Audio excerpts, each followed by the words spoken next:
This is where he spoke truth to power, starting in verse 14.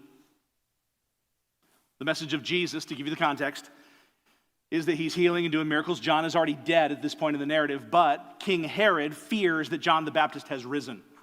This is wild. This guy feared John so bad, the worst nightmare he could ever dream is that John's back. That tells you the guy lived with some boldness.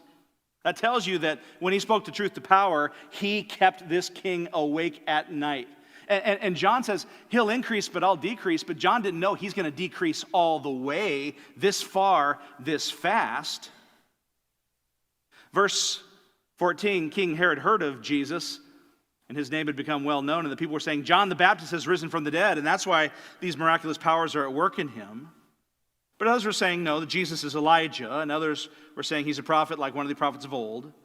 But when Herod heard of it, he kept just saying, John, whom I beheaded, has risen. John's alive, John's alive, John's alive. Oh no. Why? Here's the point. This is what haunted Herod. Herod himself, verse 17, had sent and had John arrested and bound in prison on account of Herodias, the wife of his brother Philip, because he had married her. For John had been saying to Herod, it is not lawful for you to have your brother's wife.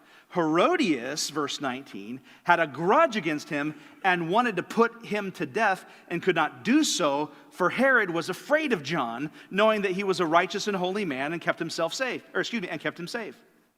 And when he had heard him, he was very perplexed, but he used to enjoy listening to him. Okay, stop there. Do you feel the back and forth in this text? There's a lot of back and forth in there. Really gross immorality and incest happening. Herod wants to marry his niece, who happens to be married to his half-brother. This is weird, right? This is weird. You follow some of the politics in some of our other countries and you see the weird arrangements of things. This is weird. So I'm going to lure you and seduce you away, my niece, from my brother so that I can marry you. And John says, with his bony finger in Herod's pudgy chest, it's not lawful for you to have her. Whose law, sir? God's law.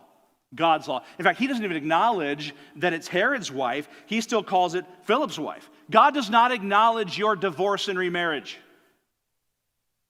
What you have done on paper, what you have done with your legal freedoms, God does not acknowledge, and he holds you in contempt of his court.